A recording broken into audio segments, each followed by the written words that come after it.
You could leave life right now, as Marcus Aurelius says, let that determine what you do and say and think. Life is short. Do everything as if it was the thought or action of a dying person, Marcus says.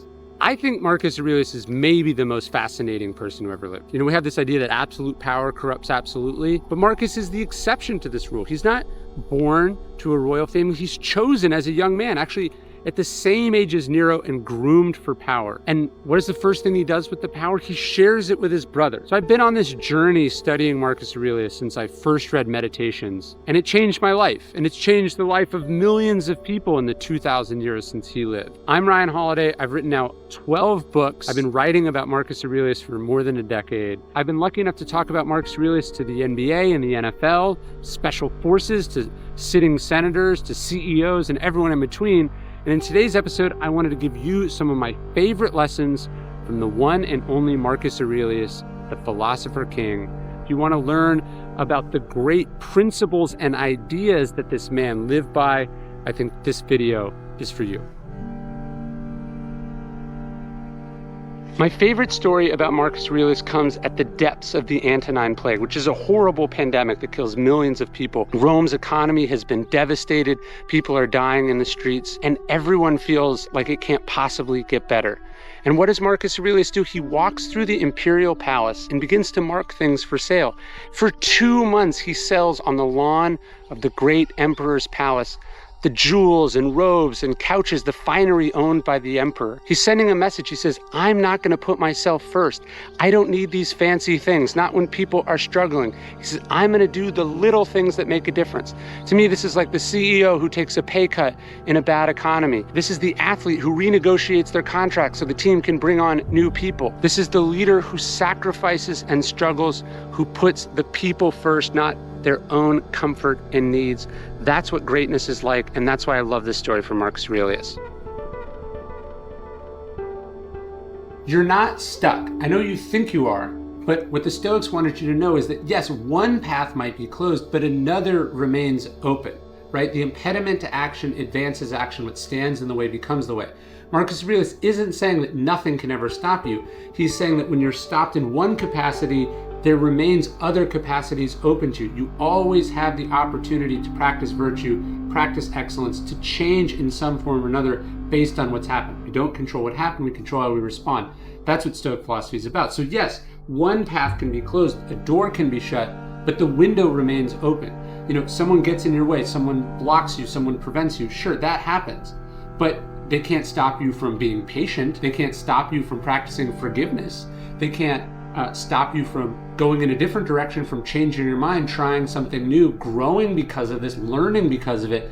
The Stoics say no one prevents us from accommodating, adapting, changing, integrating the experiences, the obstacles that are in our path, and turning them into new paths. That's what the obstacle is the way is. It's impossible to get stuck because we always retain our ability to choose and change. We know what it is we need to do, right? We have the information. The problem is doing it. Marcus Aurelius says you could be good today. Instead, you choose tomorrow. We put it off. We say, I'm going to get started on the diet. I'm going to get started on the novel. I'm going to get started cleaning the house. I'm not going to do it today. I'm going to do it tomorrow. If it was about information, no one would be overweight. No one would be unhealthy. Everyone would have six-pack abs. Every project would get completed. We know how to do it. The problem is that we don't do it. We don't take the steps. That's why the Stoics had the discipline of action. At the end of the day, it's all about the action. It's not what you say. It's not what you think. It's what you do. What action are you going to take? What step are you going to take? And really, that's how you finish stuff, step by step. Just take the first step, Marcus Aurelius says. No one can stop you from that. It takes an immense amount of self-awareness to go like, I'm feeling discomforted because of X, or I'm feeling anxious because of X. I think that was something for me that I found during the pandemic where suddenly I wasn't doing anything. So I wasn't having to get to this plane. I wasn't stuck in traffic here. I wasn't having to prepare for this or that. And so you'd think that my anxiety would go way down, that suddenly you'd have a lot less to worry about. And then actually, that's not true. And then you realize, oh, the anxiety has nothing to do with any of the things. It's actually, Marcus Aurelius talks about this in Meditations. He says, I escaped anxiety. And then he goes, no, actually, I discarded it.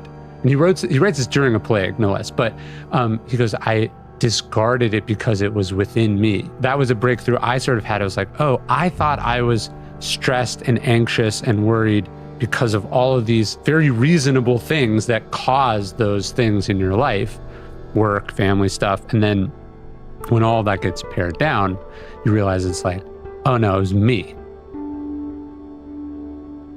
Marcus Aurelius has a better morning routine than you, I promise. So he gets up early. Even though he doesn't want to get up early, even though he doesn't have to get up early, he makes himself get up early. He says, what, were you made to sit here under the covers and keep warm, or were you meant to go do the work of a human being? So he gets up early and he goes and he does his work. And what is the first thing you do? I think that he sits down with his journal. Meditation survives to us because it's the private thoughts of the most powerful man in the world. He wrote down these thoughts because they made him better. And then what did he do? He got to work on his most important task of the day. He says, concentrate like a Roman. He says, do this as if it's the last thing you're doing in your life. That's what Marcus Aurelius did. His morning routine set him up for success. He didn't approach the day at random. He knew that well begun is half done. And so should you. Start your day with a morning routine that lets you own the day from the beginning.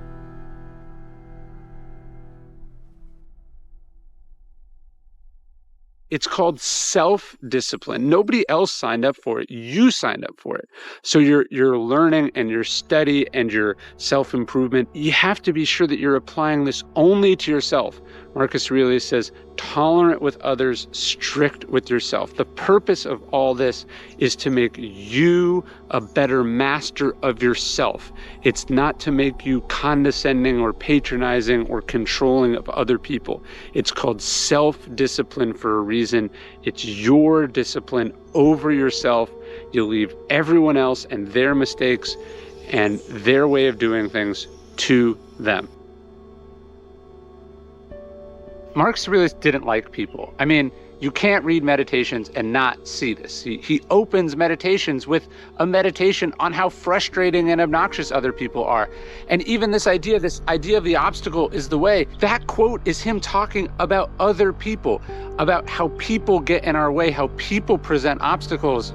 But he says that in that obstacle, there's an opportunity to actually practice this philosophy that you say you believe, to be good in spite of other people, to be just in the face of injustice, to be temperate in the face of intemperance that's being rewarded, to be courageous when everyone else is being cowardly and being rewarded for it. So for the Stoics, people are frustrating, people are an obstacle, but like all obstacles, they're also the way. That's a challenge we can rise to meet. We can be better for wrestling with other people's difficulties. So don't resent people, use them to become better. You're busy, I'm busy, but how much of what we're busy with actually matters? Marcus Aurelius says, ask yourself with everything you do and say, is this essential? Because most of what we do and say is not essential. And he's so right. Most of what we do is because people asked us to do it, or people told us to do it, or that's how we've always done it. Do we actually need to do it? If we found out we were dying tomorrow, would we keep doing it? Would we do it the way we're doing it? Absolutely not. So he says, when you ask yourself, is this essential? You eliminate so much of what you don't need to be doing. And then he says, you get the double benefit of now doing fewer things better. That's why you ask yourself this question, is this essential? Do I actually need to be doing it? Am I doing it the way that it needs to be done? And you ask this of everything you do and say and think. Number one, amor fati. It didn't happen to you, it happened for you. Fate chose this for you. Accept it, embrace it, bear it, make something of it. That's the idea of amor fati. Marcus Aurelius says, a fire turns everything into fuel and brightness. That's amor fati. Number two, it's about what you do for other people. Marcus Aurelius says, the fruit of this life is good character and acts for the common good. Right? The Stoics weren't trying to study this philosophy to be better sociopaths, to be able to make more money for their own sake, to be more famous. It was about what they do for other people. Do you contribute to your community, to your country? Are you moving the ball forward for humanity? Number three, this puts the other two in perspective. Memento mori. You could leave life right now, as Marcus Aurelius says, let that determine what you do and say and think. Life is short. Do everything as if it was the thought or action of a dying person, Marcus says.